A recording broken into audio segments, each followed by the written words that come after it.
I'm absolutely delighted to introduce Dr. Sara Houston, who is Principal Lecturer uh, and Deputy Head for Dance, Drama and Film in the School of Arts at the University of Roehampton. Sarah speaks internationally on community dance and political issues concerning dance and the arts. Thank you, Sarah, for joining us today. Thank you, Michelle. And thank you. And I'm absolutely delighted to introduce you to Dr. Katrina Farrugia Carril, who is the head of research in the Faculty of Education and curates the guest lecture series events. So I'm going to go on mute now and hand over to Katrina. Thank you. Thank you, Michelle. I'm absolutely delighted, honoured, and really privileged to have, Sara Houston in our hot seat for the first online event for the guest lecture series. And, over the last 16 years, I've seen Sara sort of develop her research and really sort of go in a way travel internationally. So I'm absolutely delighted to have Sara as part of our very first online guest lecture series event for 2020-2021. Let's go back to the beginning, Sara, because I'm quite fascinated in terms of generally asking people a very simple question: when did your interest in dance or community dance emerge in your education and your studies? Yes, well, there are two different answers to this. The first was that just out of nappies, my mum sent me to a dance class to improve my posture, and I got hooked. And so that's how I got into dance initially, just as a young child. But my interest in community dance was much later. And it was after I'd done my master's degree, and I went to my first conference where I was presenting. And it happened to be a community dance conference, although I'm not sure I knew that it was that particular subject at the time. And and I'm still in touch with the people I met there. So there was something about that conference, that meeting of people, which um, really stimulated my interest, and the subject of these artists and scholars, what they were doing. There was something about that that really fascinated me. And I think it was because they were dealing with people. And people are interesting in a way. I mean, I love going to the theatre, but there's something about how um, why real people dance, which is really really exciting, I think, in different contexts. Let's stay on the theme of people. You studied at Laban, I did. both your BA in dance theatre and your MA in dance studies, and later at the University of Roehampton to your doctoral studies.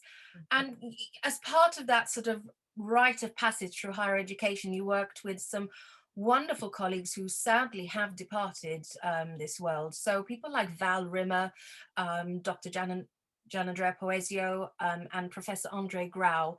Um, how did these people mentor you? How did they shape your directions in your scholarly work? And through your journey as a undergrad, postgraduate student? Yes. I mean, I think mentoring is the right word. Actually, I think I do class them as my mentors. Val Rimmer taught me at Laban, and she was really instrumental in letting me see. She was the dance politics teacher, and she was instrumental in letting me see the fact that issues in society can inform dance, and dance likewise can intervene in issues in society. And that dual idea gave me a spark to pursue dance as something which can really be studied as a political phenomenon and as a social phenomenon, and integral to society. So Val was really instrumental in me kind of forming that view for me. Gian Andrea and Andre were some of the biggest personalities I've known, and they really were the rock stars of their discipline, if you like. I think with Andre, who was my director of studies for my PhD, her own work was with the Tiwi in Australia. And one of the things she taught me was that no movement so small is not significant. So even the smallest, most mundane, the most regular movement which occurs could have great significance for that society and for those people and that person. And that has really stayed with me, I think. And thinking about my own work, I would say that with marginalized people and a lot of people who happen to be very frail or disabled, it's valuing and noticing and observing the smallest movement that can happen, even if that person cannot move their body in a typical way. That is, and that's about latching onto the significance of that smallest movement. So Andre taught me that. Gian Andrea was one of the best presenters, one of the best performers I've known, and he instilled with me a love of presenting.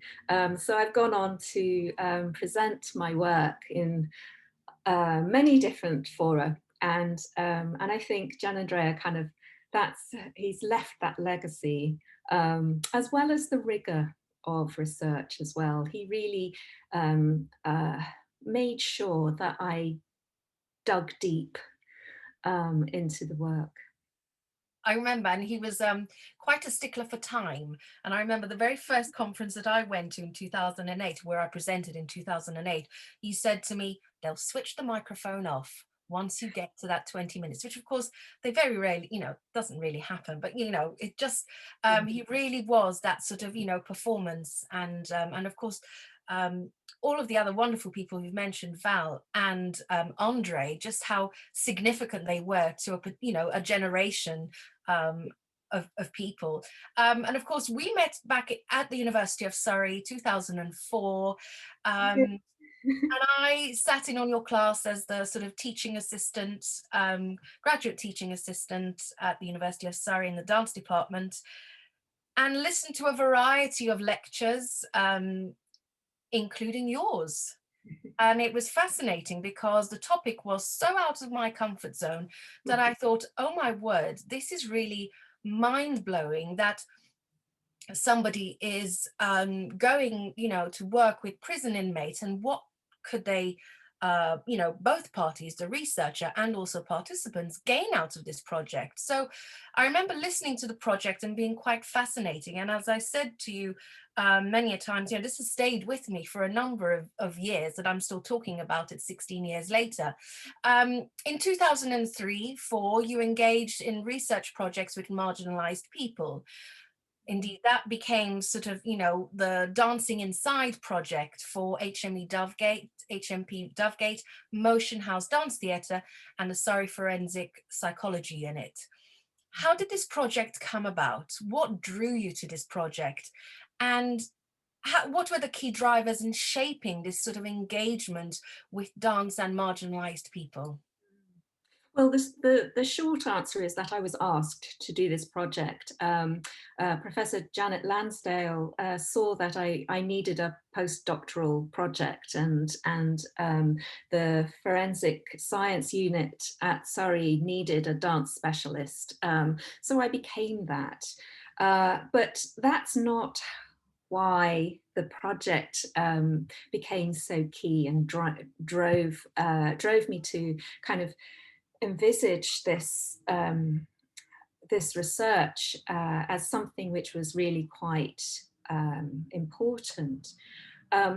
I think I was attracted to it because it was in a context where you don't normally see dance. And for me, always, that sense of unusualness really sparks my curiosity. And for a researcher, it's really important to have curiosity, I think. It was an unusual situation, and not just unusual, but also very alien to me. I'd never been into a prison before, and certainly not an adult male prison, where we were dealing with lifers, so people who had life sentences or long-term sentences for things like murder, rape, and drug pushing. And so that context, that unusualness of putting dance in this situation with these male prisoners was just so unusual and frankly strange, that it caused me to think, okay, hang on, what's going to go on here? And it was a very, very good project, and by good I mean that it was facilitated very, very well by Kevin Finnan and his team at Motion House, and so it brought to life dance for these men who had never encountered dance before.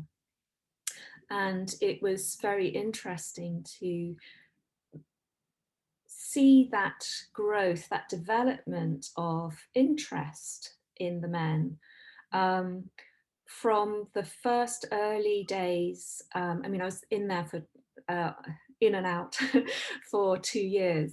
And so in the very early days of the project, they wouldn't even look any of the female artists or myself in the eye. They tried not to dance, even though they volunteered for the project. It was certainly something which was way out of their comfort zone, something which they felt might not be good for them to do within a situation where they could be beaten up for participating. And so going from that to a situation where they were starting to perform very sensitive movement, contact improvisation, and really shedding the body armor that they carry around with them in prison. That was really quite special to see that development.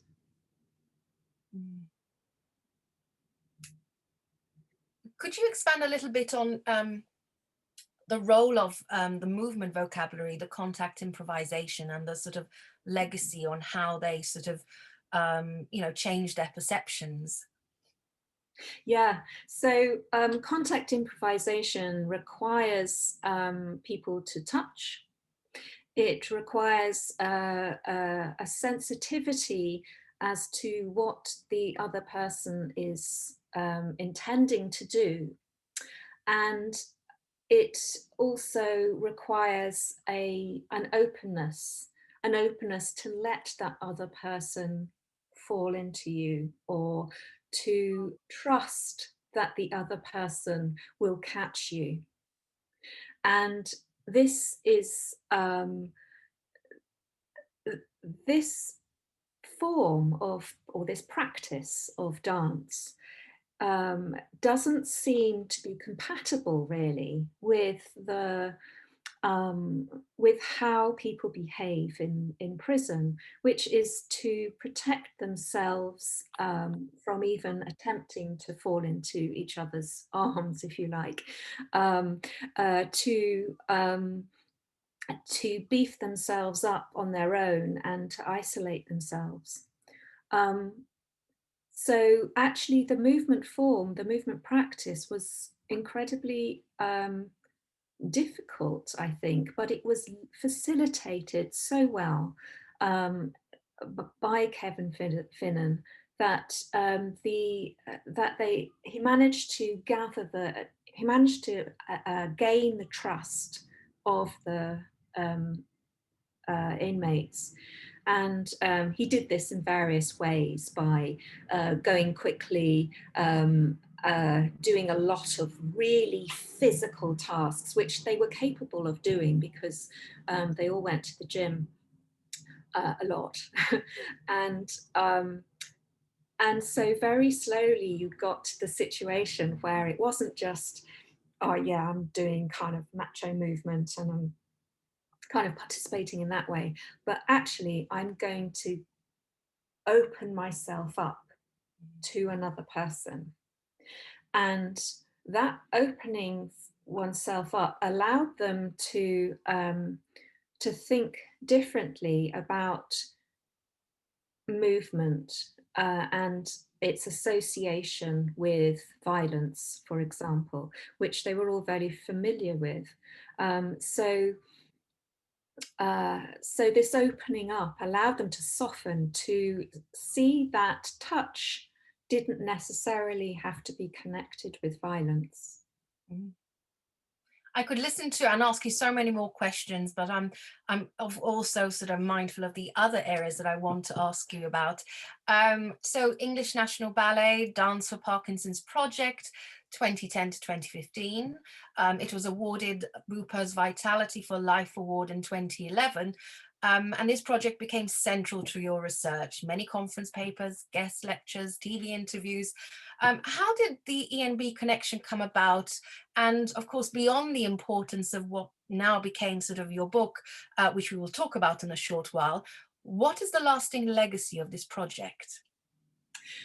Okay, so the English National Ballet project came about because someone who was working there was an ex-student of mine. They were looking for an independent researcher to evaluate their little pilot project of 12 weeks of a dance class for people with Parkinson's. And they were really keen on actually having a researcher who understood concepts of social inclusion.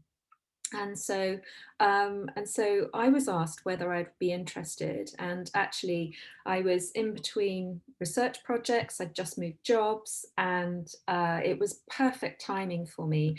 I knew nothing about Parkinson's though, so I had to really mug up on everything to do with Parkinson's. I had to read every single research paper going on movement and Parkinson's that summer, and I interviewed nurses, doctors, dance artists, people with Parkinson's. I went to see a few classes just to see what was this thing, Dance for Parkinson's, and to enable me to kind of get my head around certain concepts and what the field of study already was. So that was how it came about. Its legacy is hugely important, actually. English National Ballet were the first dance company, kind of major company, to take on board a class for people with Parkinson's. And so they were hugely influential, as big companies often are. And so what was also the case was, because they were one of the major ballet companies, the press were very interested. And so we got a lot of publicity very early on, which I exploited, of course, because what this did was showcase Dance for Parkinson's, and not only what was happening at English National Ballet, but what was happening UK-wide. A lot of independent artists were also working in this, or not a lot, a handful were working in this area, and without the clout of English National Ballet. And so it was really important, I felt, to showcase the practice as well. So partly the legacy has been to not only publicise in the UK but worldwide this phenomenon, so that people with Parkinson's are now knocking on the doors of a lot of dance companies saying, what about me? Where is my dance in this? And it's also led to a lot of continuing professional development for dance artists who are inspired and want to specialise in this area of work. It's also led to dance companies around the world saying, okay, we can do this too, and also have research tacked on to it as well. The research has also allowed dance companies to and dance artists to bid for funds and to gain funding. And I do always say to people working in this area, do use my research. Just tell me if you do, but do use it, because it's there to with some outcomes that funding bodies should take note of. It's an area of specialist activity which is quite new in terms of how many people are doing it. When I first started, there were only a handful of people in the UK doing it and a handful of people worldwide. Now there are, you can find Dance for Parkinson's in 6 continents, and in the UK alone there's over 100 classes. So it's really exploded on the dance scene and within the Parkinson's community. And for me, that's one of the most rewarding things, is to get an email from a person living with Parkinson's to say, you know, to discuss various things about Parkinson's and dance, and or even to say thank you. This has led my grandfather to take part in his local dance class and so on, and I can see the difference. And that's really it really underlies how meaningful this research has been to people. And as a researcher, you don't necessarily always have meaningful research. So it's been really gratifying to know that it's been of use to people. And talking of the purpose and the, you know, working on that theme of being of use, you've written a seminal book, Dancing with Parkinson's, which was published last year, and I'll just have it beside me because I was actually, you know, reminding myself about, you know, the importance of this subject matter.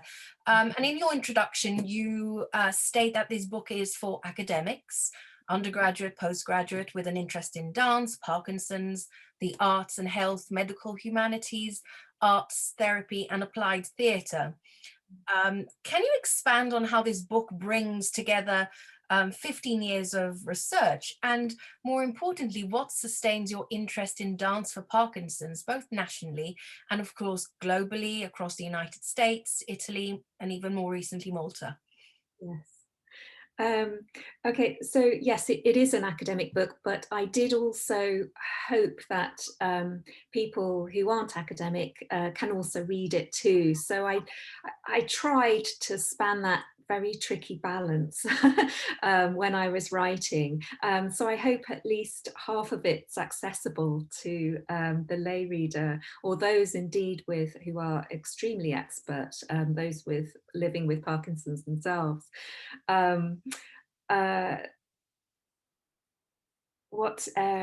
Gosh, I can't remember what I wrote it down as well. How does it all bring the 15 years of research together? Yes. So the book is about my thinking. And so it's not necessarily about the English National Ballet research outcomes.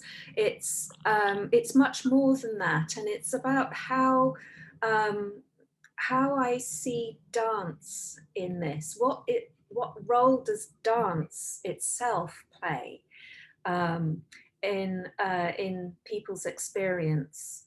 And so it takes on ideas which are, some of them are quite abstract, about aesthetic values of grace, beauty, freedom, and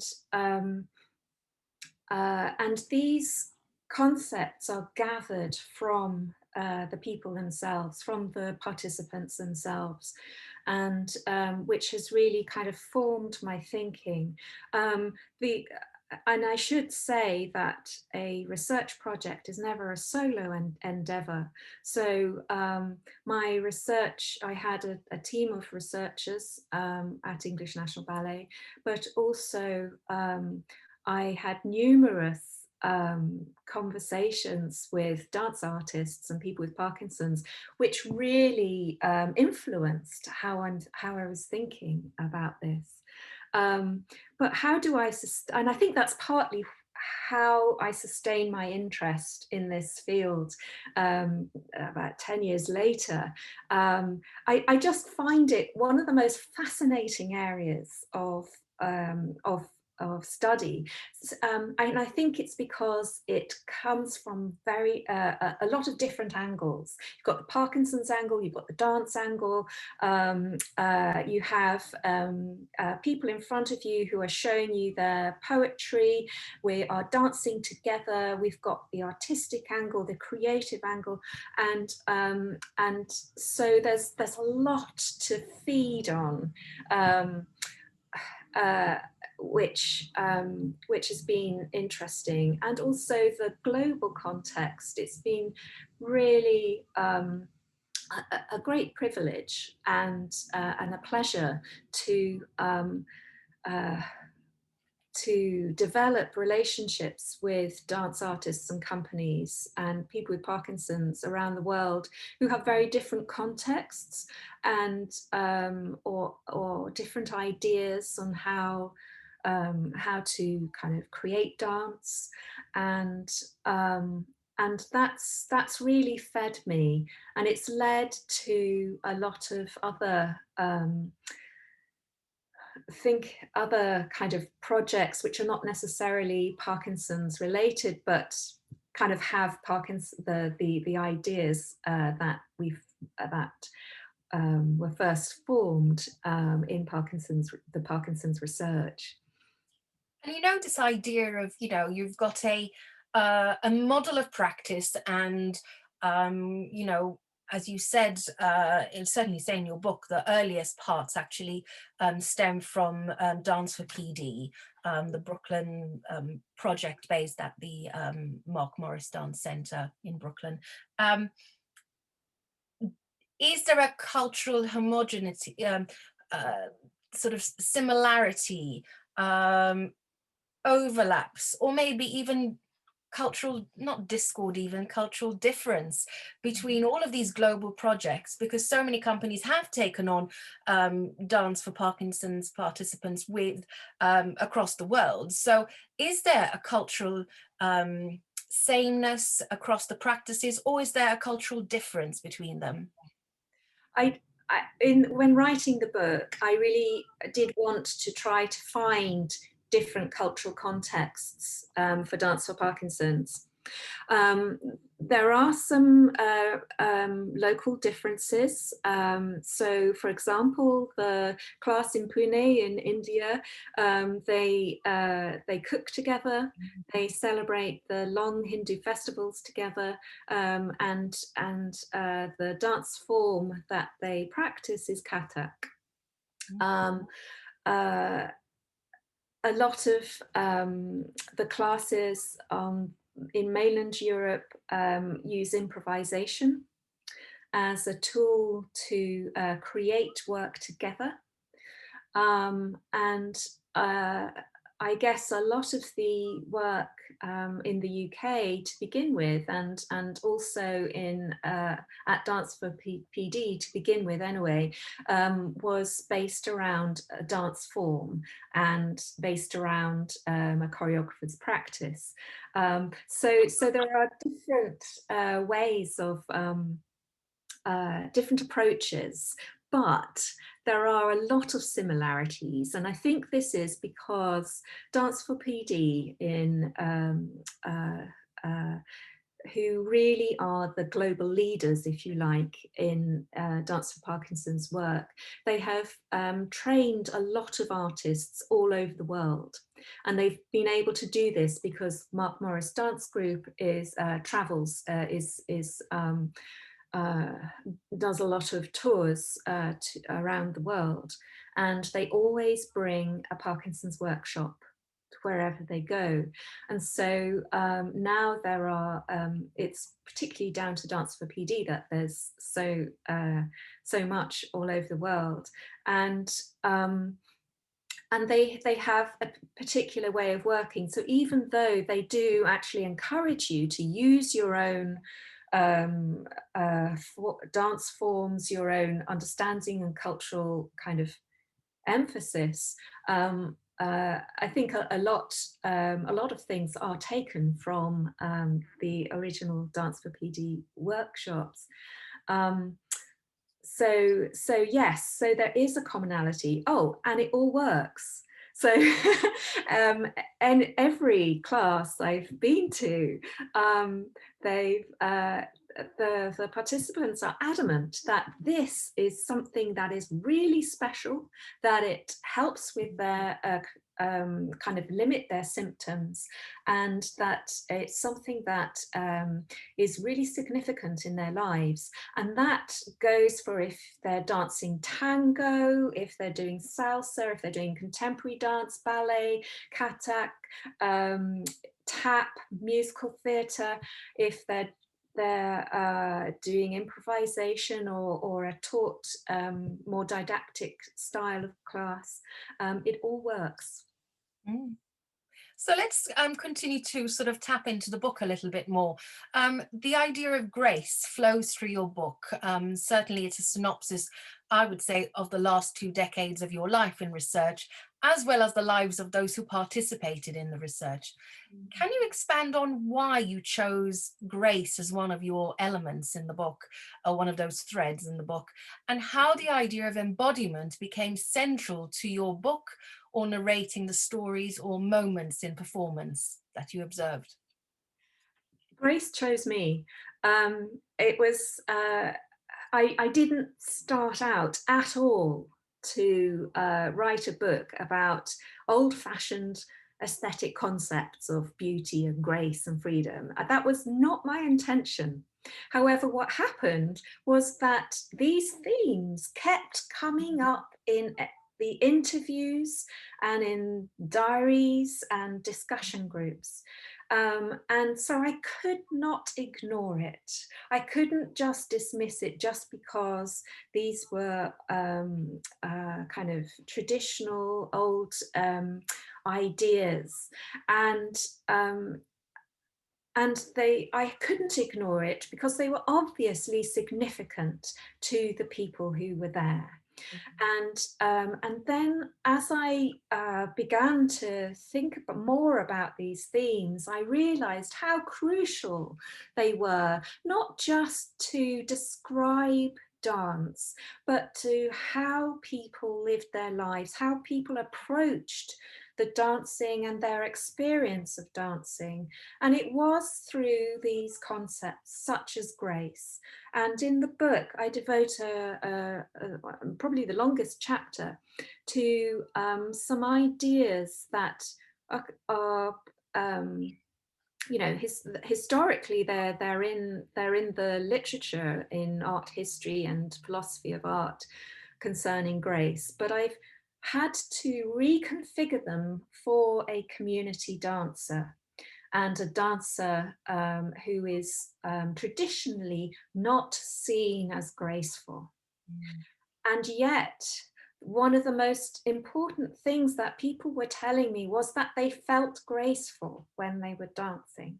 And so I thought, okay, so I need to find a way of trying to articulate this, trying to understand this.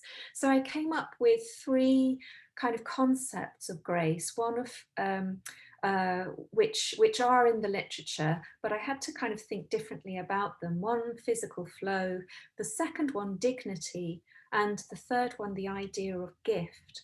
And I think if I just concentrate on, if I just kind of tell you a little bit more about the idea of dignity and grace, which has its certainly a lot of discussion in the 19th century, but differently. So now I'm thinking about the idea of dignity, which is so crucial to how we relate to our bodies, and the value not only that we put on our own bodies, but that other people put on our bodies.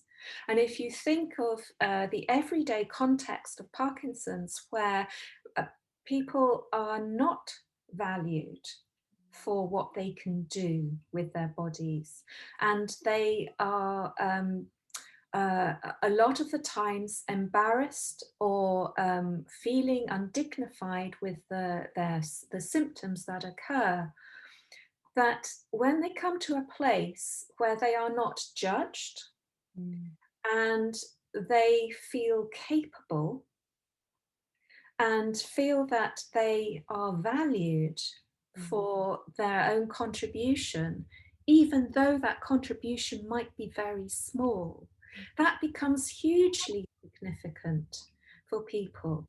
And so I think the idea of grace as dignity is super important, really, for thinking through these old-fashioned aesthetic concepts, if you like, but in a different way for the community dancer. And I can't help thinking about, when you mentioned earlier on in our conversation, the importance of a slight movement or those micro moments that sort of feel like it's small, but it's so significant. It reminded me almost of what you spoke about, Andre's legacy. But, could you talk a little bit more about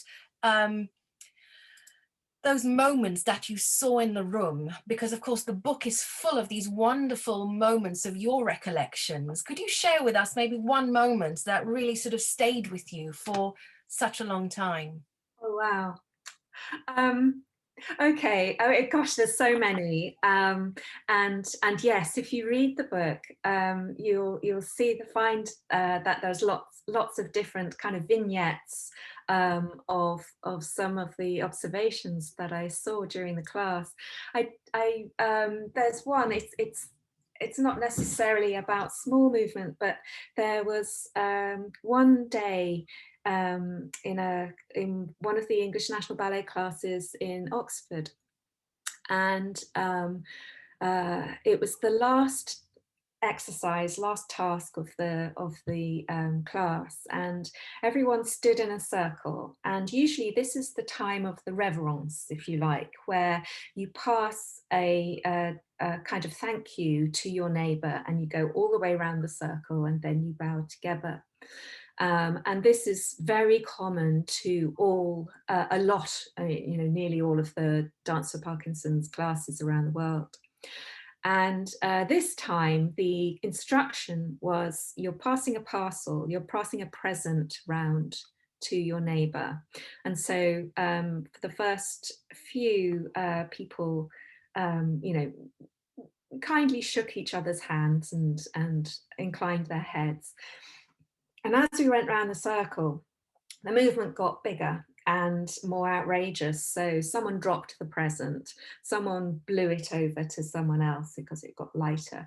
And then what happened was one woman pretended to unzip her dress and step out to her gleeful male neighbour. And so I, you know, and someone else received a real kiss. And I think with that, it's that example, it just kind of is a really good example of the fun within the movement as well. So it's not just the small movement, but also the sense of enjoyment, the joy that people can get out of moving, which is so prevalent in a lot of the Parkinson's classes that I've seen around the world. Great. I want to divert the conversation to your role as an academic in higher education. Of course, your contribution to your own institution and beyond involves mentoring individuals.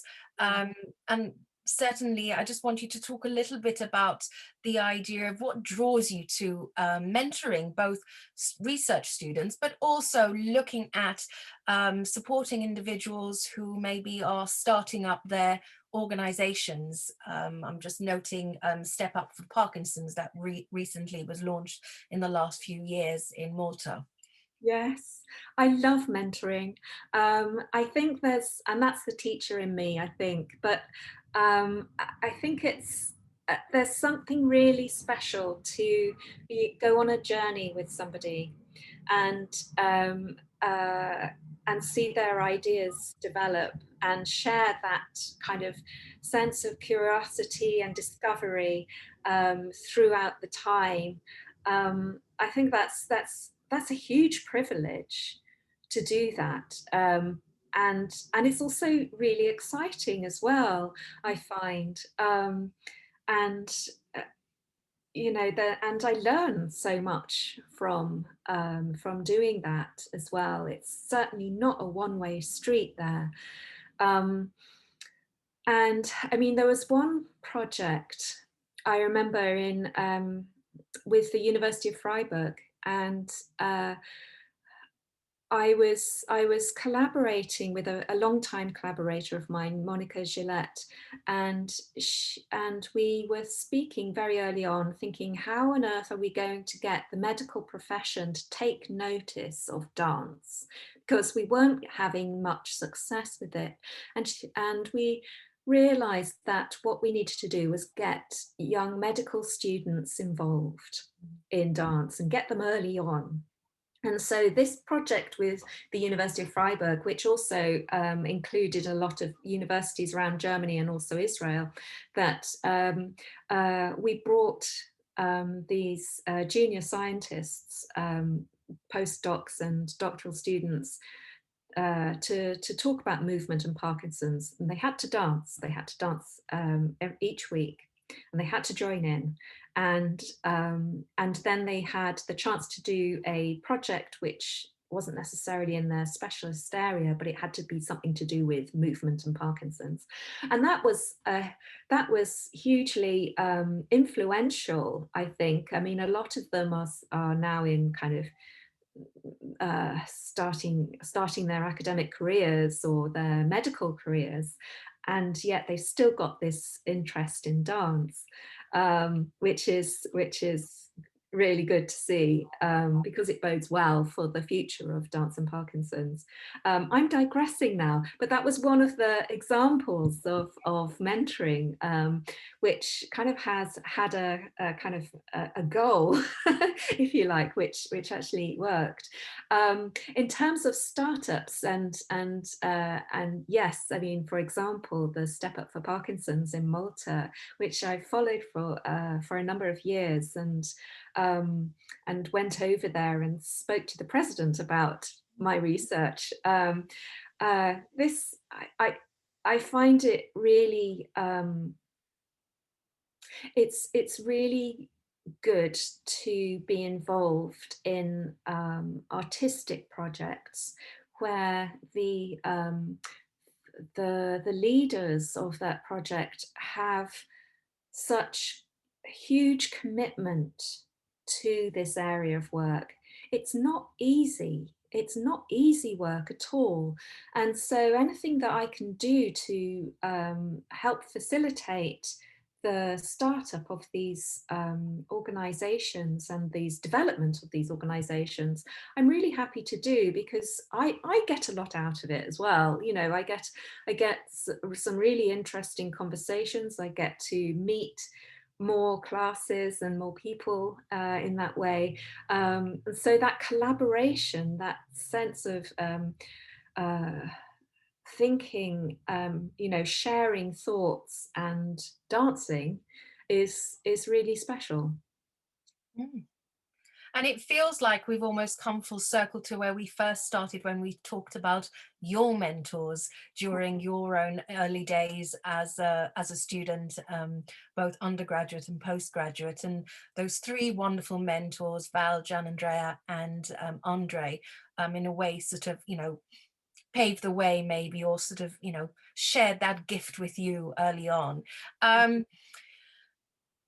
My last point before we start to wrap things or head over to our questions is that you, over 2 decades, have had a rich career in research, both as an active studio-based and observer as researcher. What are your top tips on researching dance as education and as enrichment for diverse communities? Top tips. Okay, so I guess if you're already a teacher or a community dance leader and you're wanting to do research, it's really important to be reflexive and to know where you're coming from in terms of your own practice and your value system, because your value system will reflect what you see or what conclusions you come to. So it's important to know that and then to be reflexive. I would also say that context is crucial. So each context that you find dance is going to be different. And if you don't look at that context, you will only come away with your understanding your own context and not that of someone else. And so you will never come to a better understanding of their dance and their experience. So it's very important to think about context. And also, when you're a researcher, you are not the expert.